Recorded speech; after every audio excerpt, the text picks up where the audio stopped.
লক্ষ্মী নারায়ণ জয় জয় শ্রী রাধারমণ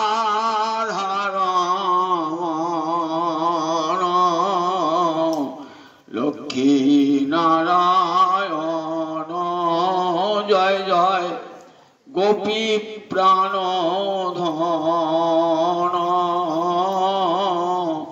লক্ষ্মী নারায়ণ জয় জয় মদন মোহন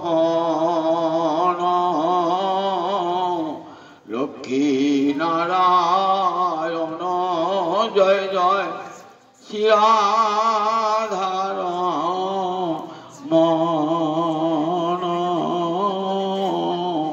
জয় নিতাই জয় নিতাই জয় নিতাই। সমবেত ভক্তবৃন্দের চরণে আমার কোটি কোটি দণ্ডবত। আজ গীতা জয়ন্তীর চতুর্থ দিবস। আপনারা সবাই মিলে যে সহযোগিতা করছেন তার জন্য অসংখ্য ধন্যবাদ। আপনাদের চরণে কোটি কোটি দণ্ডবত প্রণাম জানাই।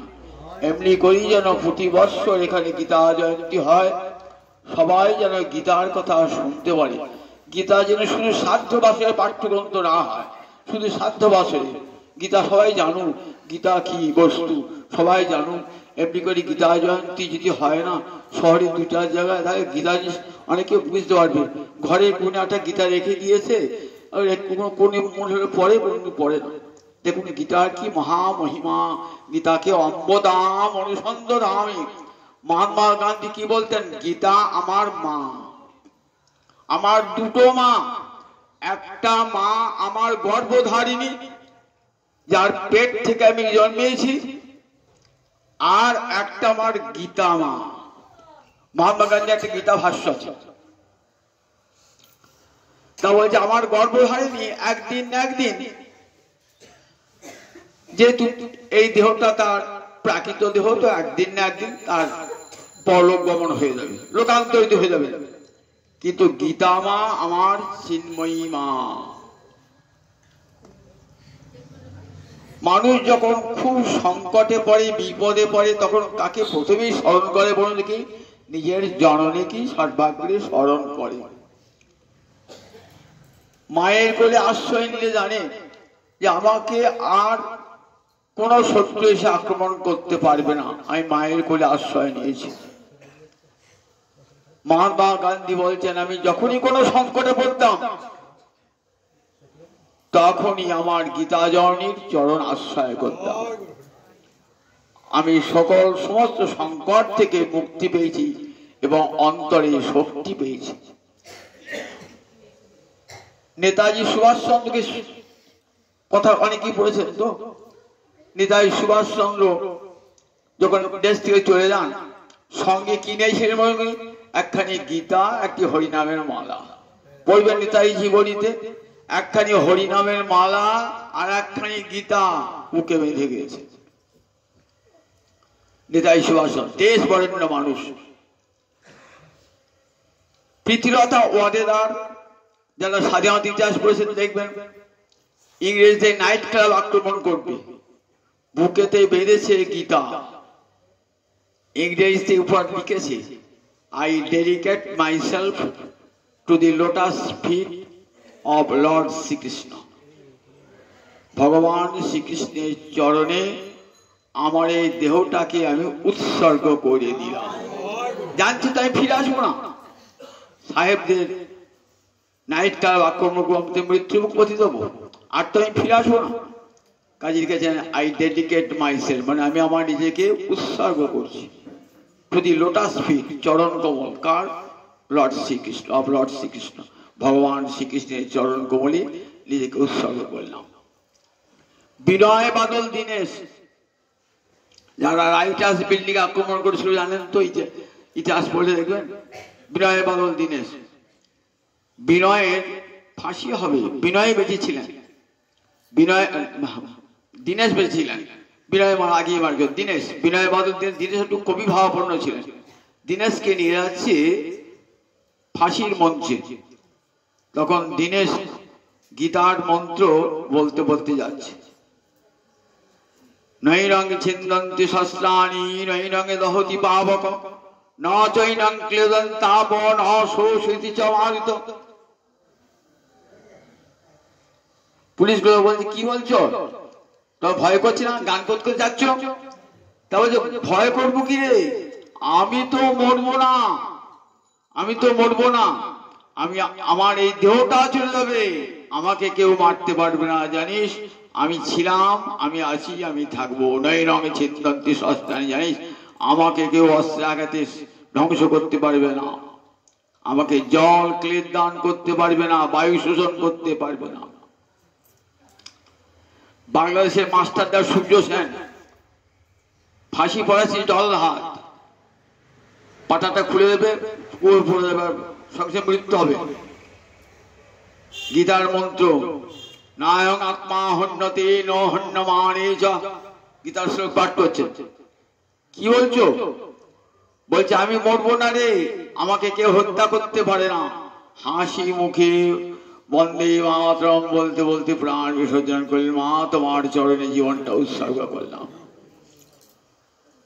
দেখুন এই সমস্ত বীর পঙ্গবেরা কেমন করে, শহীদ ক্ষুদিরামের নাম শুনেছেন তো? ক্ষুদিরাম 7-8 পর্যন্ত পড়েছিল। ক্ষুদিরাম তখন ক্ষুদিরামের ফাঁসি রায় হবে। ক্ষুদিরাম আসামির কাঠ করায়। সাহেব বলছে, তোমার কি দণ্ড হবে জানো? বলছে, জানি সাহেব, আমার কি দণ্ড হবে? আমার দণ্ড তো ফাঁসি, ধরা যখন করিস ফাঁসি তো হবে। কিন্তু সাহেব, হাতে একটা গীতা, বাহাতে। বলছে, দেখো সাহেব, আমার ভয় করে না, আমি শতবার মৃত্যুবরণ করবো এই গীতা হাতে নিয়ে। নয় রঙ ছিন্দন্তি শস্ত্রাণি নয় রঙ দহতি পাবক। গীতাটা কত বড় শক্তি একটা বুঝলো একবার, যে গীতা তখন এই ভারতবর্ষের সহস্র সহস্র মানুষকে কেমন করে শক্তি দান করেছিল এই গীতা। লোকমান্য তিলক লিখছেন যে, মা আমি তীর্থক্ষেত্রে আছি জেলে, কেন না এইখানে বসে ঋষি অরবিন্দ কৃষ্ণ দর্শন করেছিলেন। স্বয়ং গোবিন্দ এসে ঋষি অরবিন্দের হাতে গীতা দিয়ে গিয়েছিলেন। বলছেন, মা আমি তীর্থে রয়েছি, যেখানে স্বয়ং ঋষি অরবিন্দ ছিলেন, আর ঋষি অরবিন্দের স্বয়ং গোবিন্দের সঙ্গে ঋষি অরবিন্দ সাক্ষাৎ দর্শন হয়েছিল, হাতে গীতা দিয়ে গেছিলেন। তাহলে কোন গীতার কত মহামহিমা, এগুলো সব আমরা জানি না বলে ভাবি ওই গীতা ওই মরার সময় পড়তে হয়। গীতা মরার সময়, আর কোন গীতার যেন আর কোনো মূল্য নেই। ওই মরার সময় একবার সাথে পুরী দেশে কুম কুম করে একটু পড়ে দেবে, কোন ঘরে কোনে বসে। কিন্তু গীতার কত মহামহিমা গীতাকে দেখুন। যারা দেশ বরেণ্য নেতা, জগতে বিদগ্ধ পণ্ডিত জার্মান পণ্ডিত ম্যাক্স মুলার গীতার কি অপূর্ব ব্যাখ্যা করছেন, পড়ে দেখবেন। জার্মান পণ্ডিত ম্যাক্স মুলার গীতার কি ব্যাখ্যা করেছেন।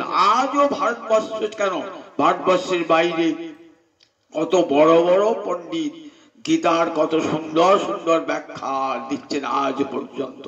গীতাকে তারা নিজেদের ঘরের গ্রন্থ বলে গ্রহণ করেছেন। তাই গীতা এমনি করে আপনারা শুনুন, পড়ুন। কেন এই গীতা জয়ন্তী উদ্দেশ্যই সবাই গীতা সম্বন্ধে জানুক এই বলি। তাই যাই হোক, আর বাগাড়ম্বর করবো না, আমি সামান্য গীতা একটু কথা বলি। গীতার 3য় অধ্যায়ে অর্জুন একটা প্রশ্ন তুলেছে। আগের দিন বলেছি যে পার্থ বৎস সুধীর ভোক্তা দুগ্ধং গীতামৃতং মোহন। উপনিষদ হলো গাভী, গাভীর বাটে মুখ দিলে তবে দুগ্ধ ক্ষরণ হয়তো। তাহলে এই যে উপনিষদ গাভীর বাটে মুখ দিচ্ছে, কে বলুন দেখি একবার? অর্জুন মুখ দিচ্ছে। বাটটা না ঠোকরালে পরে দুধ বেরিয়ে আসবে না। তাই মাঝে মাঝে অর্জুন প্রশ্ন করছে, মাঝে মাঝে অর্জুন প্রশ্ন করছে, যাতে কৃষ্ণের মুখ নিশ্চিত হয়ে আসছে শ্রী গীতা।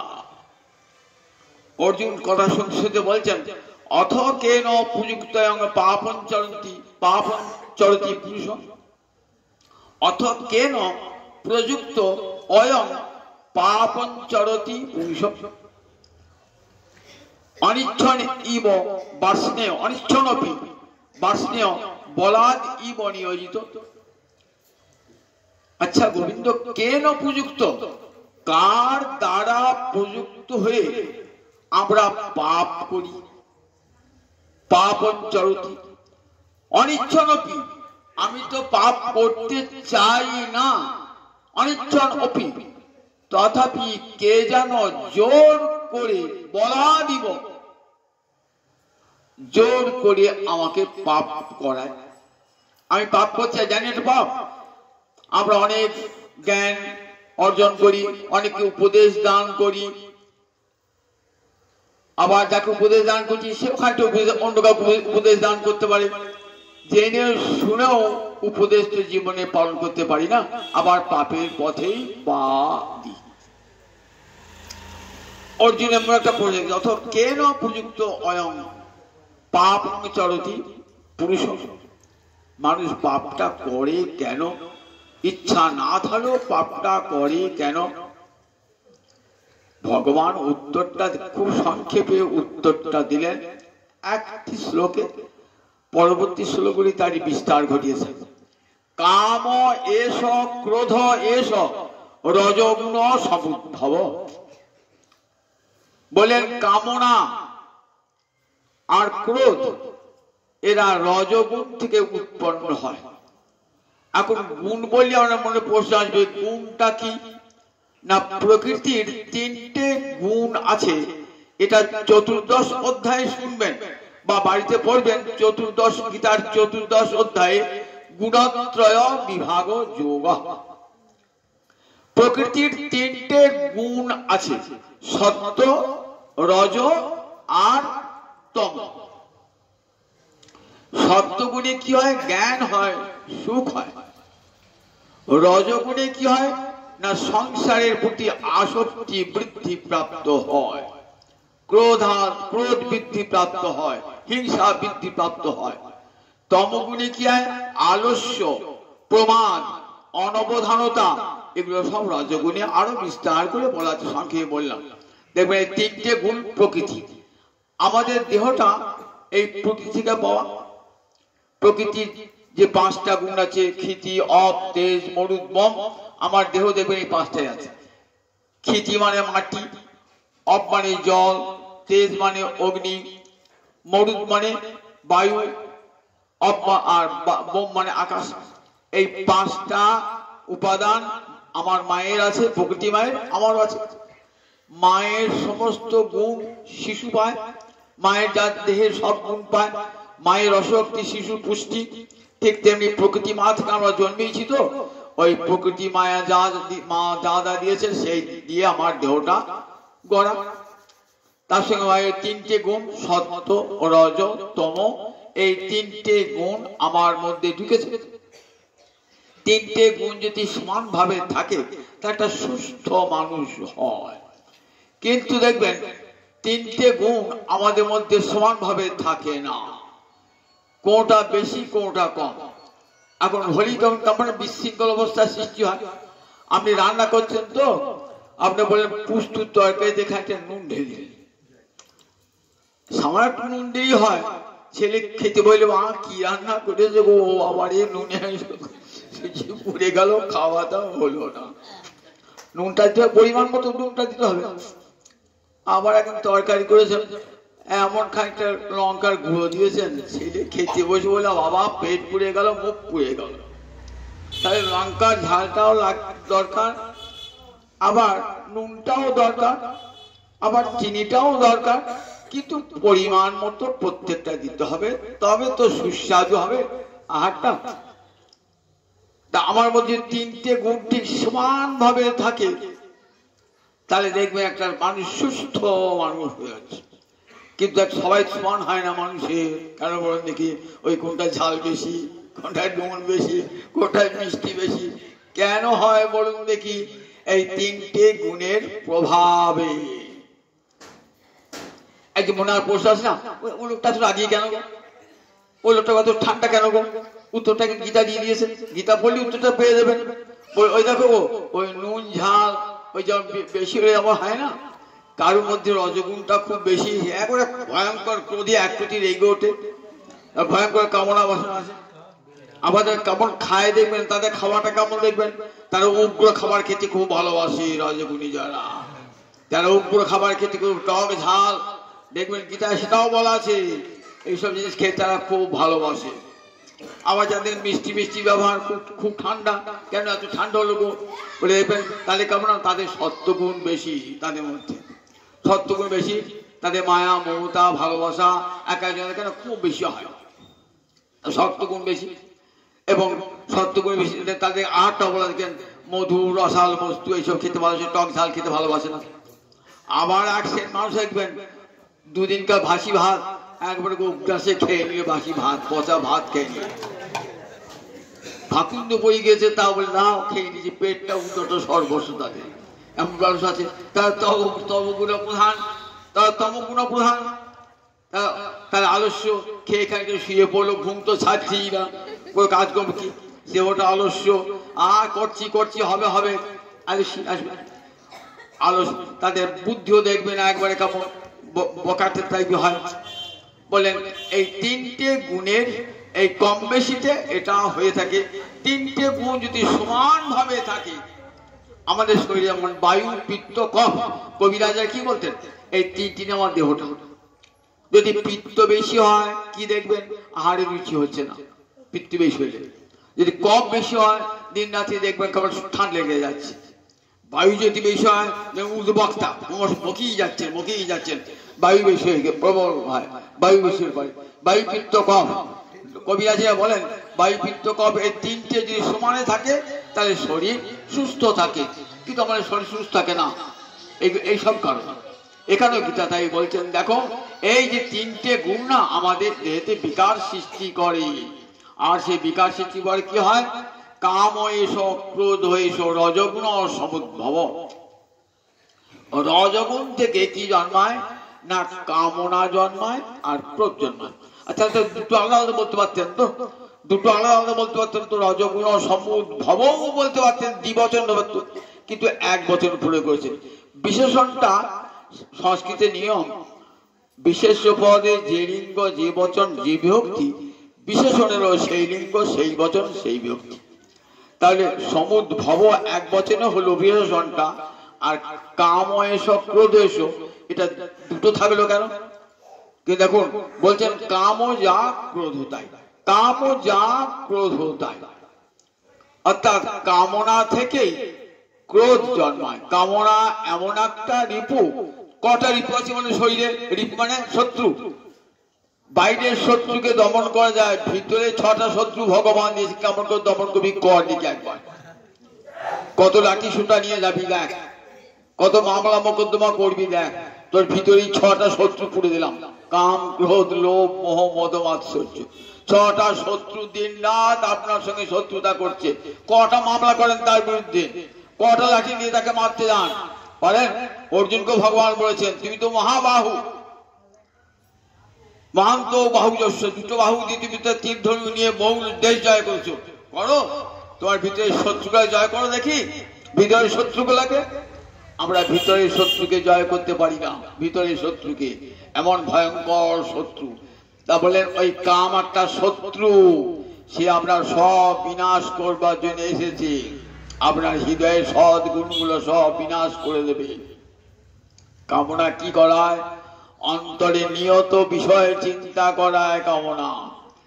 এই 2য় অধ্যায় পড়েছেন তো স্থিতপ্রজ্ঞ যোগে, ধ্যায়ত বিষয়ান স্পুংস সঙ্গস্তে শুভজায়তে, সঙ্গাৎ সঞ্জায়তে কাম, কামাৎ ক্রোধো বিজায়তে, ক্রোধাৎ ভবতি সম্মোহ, সম্মোহাৎ স্মৃতি বিভ্রম, স্মৃতি ভ্রংসাৎ বুদ্ধিনাশ, বুদ্ধিনাশাৎ পুনঃসতি। কাম কেমন করে আপনাকে জীবনের শেষ পথে নিয়ে যায় দেখুন একবার। একটা উদাহরণ গল্প বলি।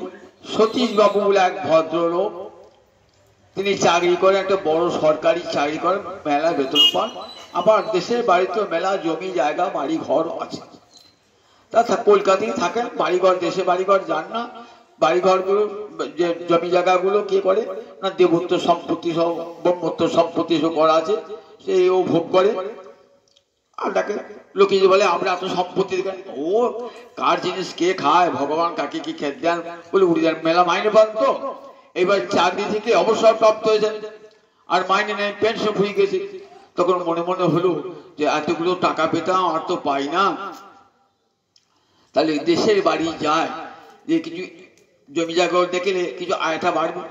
এই অন্তর দেখুন বিষয় চিন্তা করতে করতে কামনা এলো, আসক্তি এলো। এইবার বিষয় গেল, বিষয় তার নাই। এবার কে দেবত্ব সম্পত্তি ভোগ করছে, ব্রহ্মত্ব সম্পত্তি তার দেবে কেন, তারা ছাড়বে না কিছু। তখন কি করবেন, দেবত্ব সম্পত্তি বিক্রি হয় না, কি করলেন, দলিল জাল করতে আরম্ভ করলেন। দলিল জাল, তাহলে সেটা মারামারি লাঠাটি হলো না, সেটা মামলা মোকদ্দমা আরম্ভ হলো। দলিল জাল করতে আরম্ভ করলেন। এরপরে কি হলো, একদিন এত বড় লেখাপড়া লোক, জানা লোক, যে আচ্ছা আমি দলিলটা জাল করলাম, এতে আমি ধরা পড়ে যাবো। একদিন ধরা পড়লে আমার জেল হবে, কোথায় জমি ভোগ করবো, জেল ভোগ করতে হবে। বুদ্ধি নাশ হয়ে গেছে, দেখেছেন তো। কেমন ধ্যায়ত ভীষণ সুস্থ সংগস্তে শুভজায়তে সংঘাত সঞ্জায়তে আসক্তিতে কামনা, কামনা থেকে ক্রোধ হলো, আমার জমি তুমি খাবে, ক্রোধ হলো, ক্রোধের বসে মারামারি লাঠায় শেষ পর্যন্ত মামলা। সম্মোহ, এমন মোহ এসে গেল সম্পত্তি ভূতি, তাতে বুদ্ধি ভ্রংশ, বুদ্ধিটাও চলে গেল। যে আমি জাল করছি, জাল করিয়ে ধরা পড়ে যায়, বুদ্ধি না সাত পুনঃসতি, ধরা পড়ে গেলেন, মামলা হলো, ধরা পড়ে গেলেন, জেল খাটতে লাগলেন। কোথায় কোথায় নিয়ে গেল দেখুন। এই যে মানব জীবন না, একটা আছে উপরের দিক আর একটা নিচের দিক, মানুষ আছে মাঝখানে। উপনিষদের ভাষায় এই অংশটাকে কি দেখুন, কি বলছেন, অন্নময়, প্রাণময়, মনোময়, বিজ্ঞানময়, আনন্দময়, পাঁচটা কোষ। অন্নময় আর প্রাণময় এই দুটো কোষ কোথা আছে না, নিচে বৈশ্যানর ভূমিতে। মানুষ আছে মনোময় ভূমিতে, আর একটা ভূমি আছে বিজ্ঞানময় আনন্দময়, সেটা উঁচুতে। আপনাকে ভগবান মানব জন্ম দিয়েছেন তো, এই জন্মে আপনি ইচ্ছা করে উঁচুতে উঠতে পারেন, আবার ইচ্ছা করে নিচুতে নামতে পারেন। যদি ভাবেন উপরে উঠবো, তাহলে উপরে যত উঠবেন তত আলো, বরেণ্য ভর্গ দেখবেন, বরেণ্যতে দর্শন করবেন। যত উপরে উঠবেন তত আলো, তত আলো, তত আলো। আবার যত নিচে নামবেন, অন্ধমতম প্রবিশন্তি যে কি চাঁদমোহন, পাতালে নামতে হবে। উপর যত ঊর্ধ্ব লোকে উঠবেন তত আলো পাবেন, আর যত নিম্ন লোকে নামবেন তত অন্ধকারে তলিয়ে যাবেন। আর মানুষ হয়েছে মাঝামাঝি অবস্থায়। ভগবান কেমন সুযোগ দিয়েছে দেখুন। এই মানব জন্ম, ইচ্ছা করলে তুমি গোলকে বৈকুণ্ঠে চলে যাবে, আবার ইচ্ছা করলে তুমি নরকে নেমে যাবে। এই মানব জন্ম দিলাম, এই একবার মানব জন্ম দিলাম পরীক্ষা করবার জন্য, যে তুমি বিষয় ভোগ করবে নাকি গোবিন্দ সেবা করবে, কোনটা করবে। দেখো, গোবিন্দ সেবা করবে যে উপরে উঠবে, মজ্জেব মনো আদর্শ ময়ি বুদ্ধি নিবেশয়, মজ্জেব নিবশিষ্যসি অত ঊর্ধ্বং ন সংশয়। সমস্ত মজ্জেব, আমাকে মনটা দাও, মজ্জেব মনো আদর্শ, মনটা বিষয় দিয়েছো তো, মনটা আমাতে দাও। মজ্জেব, মজ্জেব মানে মই এবং সন্ধি করে মজ্জেব, মনো আদর্শ, মনটা স্থাপন করো। মই বুদ্ধি নিবেশ, সমস্ত বুদ্ধিটা বিষয়ে না দিয়ে আমাতে নিবিষ্ট করো। মজ্জেব নিবশিষ্যসি, আমাতেই তুমি বসবাস করবে, আর আমার কাছে তুমি থাকবে। অত ঊর্ধ্বং ন সংশয়, আর কোন সংশয় নাই, সংশয় নাই, সংশয় নাই। ভগবান কত আহ্বান দিচ্ছেন, আমাকে যদি স্মরণ করো, মনটা আমাকে দাও, তাহলে তুমি আমার কাছেই আসবে। আর যদি আমাকে না দাও, তাহলে দেখো ওই বিষয়ে চিন্তা করো, তাহলে তুমি নিচে নেমে যাবে। প্রেমেতে উঠবে, কামেতে নামবে, প্রেমেতে উঠবে, কামেতে নামবে। যত কামনা বাসনা তোমাকে নিয়ে যাবে, অন্ধকার লোকে তোমাকে নিয়ে যাবে। প্রতি মুহূর্তে তুমি আত্মাকে হরণ করে চলেছো। এইসব পরিষদ বলছেন, অন্ধতম প্রবিশন্তি যে কে চাঁদমোহন জানা। তিল তিল করে যারা আত্মাকে হত্যা করে, আত্মাকে হত্যা মানে আত্মা চান ভগবত ভজন, তাকে যদি ভগবত ভজন না দেন, তাহলে তিল তিল করে কোথায় আত্মহত্যা করছেন, নরকে প্রবেশ করবেন। তাই এখানে অর্জুন প্রবেশ করেছেন, আমি পাপের ইচ্ছা, আমার পাপের ইচ্ছা থাকে না, তবু যেন কে জোর করে, তা বলে কাম এস ক্রোধ এস রজগুণ সমুদ্ভব। এরা কোথায় থাকে, এর বাসাটা জানলে তবে তো শত্রুকে জয় করা যাবে। শত্রুটা কোথায় থাকে, একটা লোক আপনার শত্রুতা করছি, তাকে বিনাশ করতে হবে, আমি তক্কে তক কাছে ও শত্রুকে বিনাশ করব। ও কোথায় থাকে, গীতা সন্ধানটাও দিয়ে দিলেন, গীতা জয়নী কোথায় থাকে জানো, ওই ডাকাতটা কোথায় থাকে, শত্রুটা ইন্দ্রিয়ানি বললেন কোথায় থাকে, সমস্ত ইন্দ্রিয় থাকে, মনে থাকে, বুদ্ধিতে থাকে, ইন্দ্রিয়ানি মনোবুদ্ধি, এইগুলো তস্য অধিষ্ঠান, তেষাং অধিষ্ঠান, তাদের অধিষ্ঠান ভূমি কোথায়, ইন্দ্রিয় মন বুদ্ধি, এই তিন জায়গায় তাকে তারা থাকে।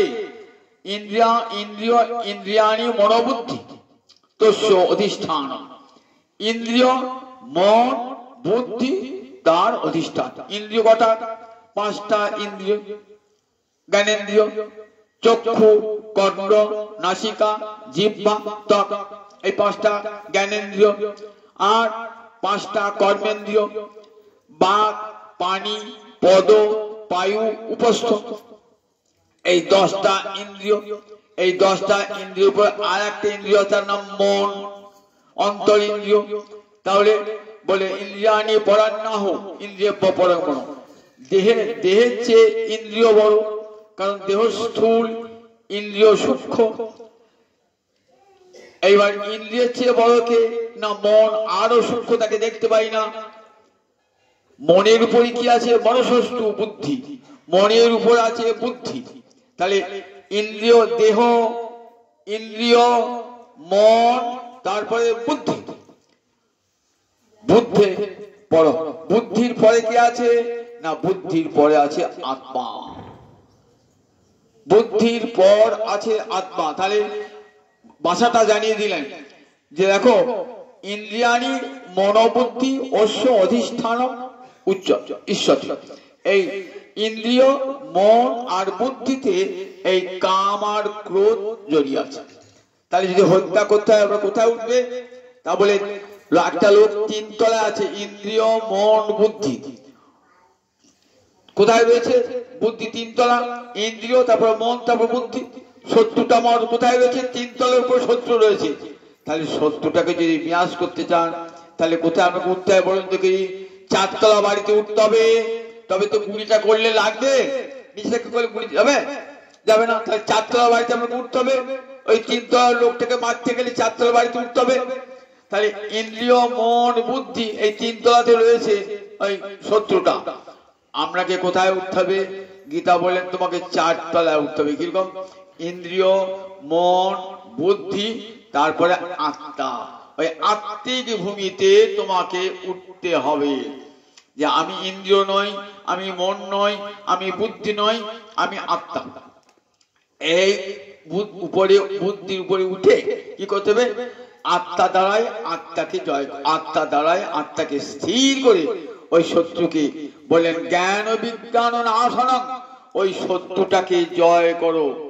বললেন প্রজহি, ওই শত্রুকে যে কাম রূপং দুরাসদম, বলে এ মহাসন মহাপাপমা বিদ্ধেন ইহ বৈরিণ।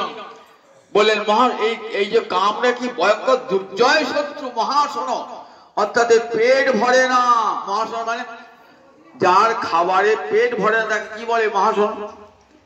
বললেন কামের পেট ভরে না, কিরকম ভীমের মতন, ভীমের যেমন পেটটা ভরতো না কিছুতেই, যতই খাওয়ান ভীমের পেট আর ভরছে না, পেট আর ভরছে না, পেট আর ভরছে না।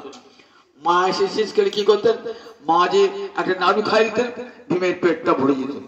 তাহলে আমাদের কামটা কেমন, বললো ওই রকম কামের পেট ভরে না। ন জাতু কাম কামানাম উপভোগিন সম্মতি, বললেন কামের উপভোগের দ্বারা কখনো কামনা তৃপ্ত হয় না। শাস্ত্র উদাহরণ দিলেন, হবিষা কৃষ্ণ বর্তৈব ভুয় এবাভিবর্ধতে।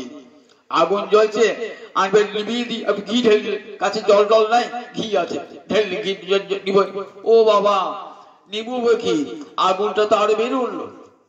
ঠিক তেমনি কামনাকে যদি কামনার বস্তু দান, কাম্য বস্তু দান করেন, তাহলে কি হবে না কাম বেড়ে বেড়ে যাবে। আপনার বাড়ি ছিল না, একটা কুড়ে বাড়িতে থাকতেন, তো বাংলা লোকের কাছে ধরলেন, মিউনিসিপালিটি লোকে আমার একটা বাড়ি করে দেন না, আপনার বাড়ি করে ছিল কিন্তু কেউ থাকবো, একটা মাথা গোজার ঘর, ঘরই হলো, দোকানা ঘর হলো। এইবার তখন মনে হবে কি হবে, ঘর তো হয়েছে বটে, একটা একতলার দোতলা হলে খুব ভালো হয়। এবার দোতলার জন্য চেষ্টা করলেন, দোতলা তো হলো বটে, একটা সাইকেল ছিল, এবার গাড়ি হলে ভালো হতো, গাড়ি হলো একটা মোটর সাইকেল হলো। এবার একটা 4 চাকা হলে ভালো হয়। দেখুন ক্রমশই একটা বাড়ি আর একটা বাড়ি হলে ভালো হয়, ছেলের জন্য একটা আলাদা বাড়ি হলে ভালো হয়। এমনি করে ক্রমশ কামনা বেড়ে বেড়ে বেড়ে বেড়ে যায়। যদি গোটা পৃথিবীর সব সামগ্রী আপনাকে দেওয়া হয়, যে সব আপনার, এই বিশ্বের যা থাকবে সব আপনার, আর কারণ তবু দেখবে আমরা পেট ভরবে না। মহাভারতে বলা আছে, বিশ্বের সমস্ত সম্পদ, বিশ্বের সমস্ত সুন্দরী রমণী যদি একজনকে দেওয়া হয়, যদি ভোগ করো, তাতেও দেখবেন তার পেট ভরছে না, পেট ভরছে না। কাম কখনো কাম্য বস্তুকে কখনো সে নির্বাপিত হয় না। তাই কাম প্রজহি এই ভয়ঙ্কর শত্রু মহাশন, মহাপাপমা, মহাপাপের পথে নিয়ে যায় পাপ।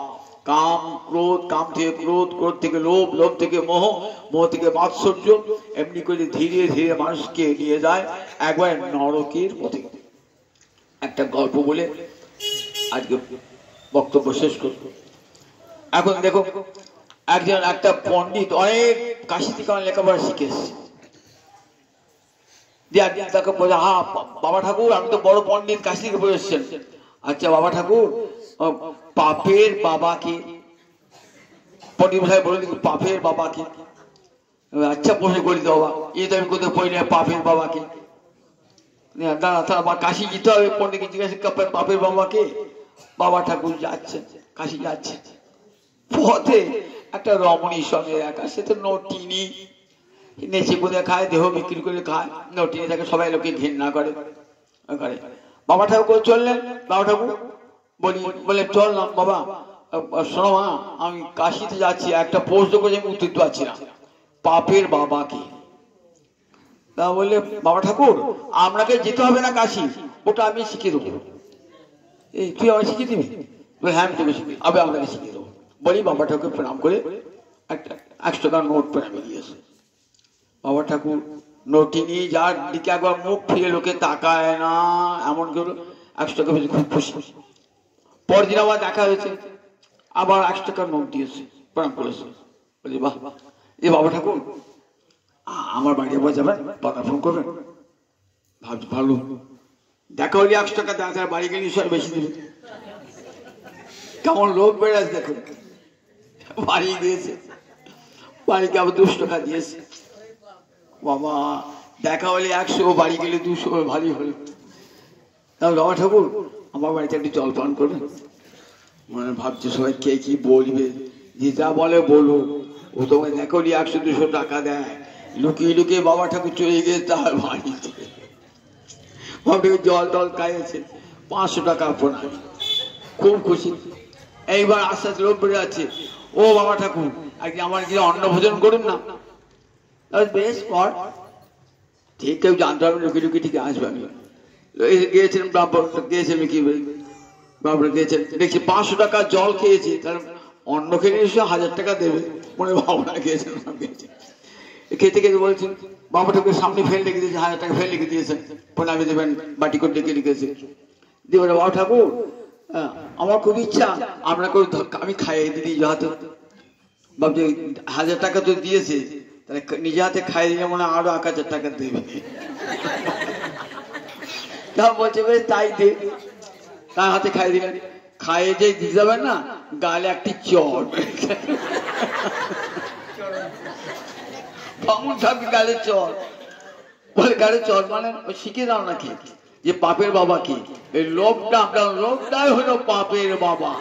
এত লোভ আপনার, যে লোভের ফলে দেখুন আজ কোথায় আমার মতো লোকের কাছে এসেছে, আপনি পাপের বাবা হলো লোভ। এই লোভই আপনাকে পাপ পথে নিয়ে এসেছে। আর দেখুন সত্যিকার যায় লোভই আমাদেরকে পাপের পথে নিয়ে যায়। আজ এই কথা বললাম বটে, কিন্তু দেখুন সত্যিকারে সম্পদে লোভ, ধনে লোভ, ঐশ্বর্যে লোভ, এইসব যশে লোভ, এই লোভগুলি আমাকে পাপের পথে নিয়ে ধ্বংস করে দেয়। তাই বলছি আমি পাপ করতে চাই না, তবু যেন কে জোর করে আমাকে পাপ করায় বলে অন্তরে কামনা, কামনা থেকে ক্রোধ, ক্রোধ যদি আওতা থেকে লোভ, মোহ, মদ, মাৎসর্য, এমনি করে নিরন্তর নরকের পথে নিয়ে যায়। এমনি করে অর্জুনের প্রশ্নের উত্তর দিয়ে জগতের জীবকে বোঝালেন যে দেখো মহাশত্রু কাম, যদি কাম থাকে সে কাম কৃষ্ণ সেবায় লাগিয়ে দাও। কামে কৃষ্ণ কর্মার্পণে, ক্রোধে ভক্ত দেশি জনে, লোভ সাধু সঙ্গে হরি কথা, মদ কৃষ্ণ গুণগানে, মোহ ইষ্ট লাভ বিনে, নিযুক্ত করিব যথা তথা। নটনাকবি লিখেছেন কাম তো থাকবেই, কাম হোক আমার কৃষ্ণ সেবার কামনা অন্তরে থা। কাম কৃষ্ণ দিবারাত্র কৃষ্ণ সেবা করবে কামনা হোক, যে ভক্ত বিদ্বেষ ক্রোধ প্রকাশ করব, লোভ সাধু সঙ্গে হরিকথা শুনবো লোভ হোক, আমার ইষ্ট লাভ করবে এই মোহ হোক, কৃষ্ণ গুণগানে মাতোয়ারা হই, এমনি করে আমার সব রিপুকে কৃষ্ণ সেবায় লাগিয়ে দেবো। জয় নিতাই, জয় নিতাই।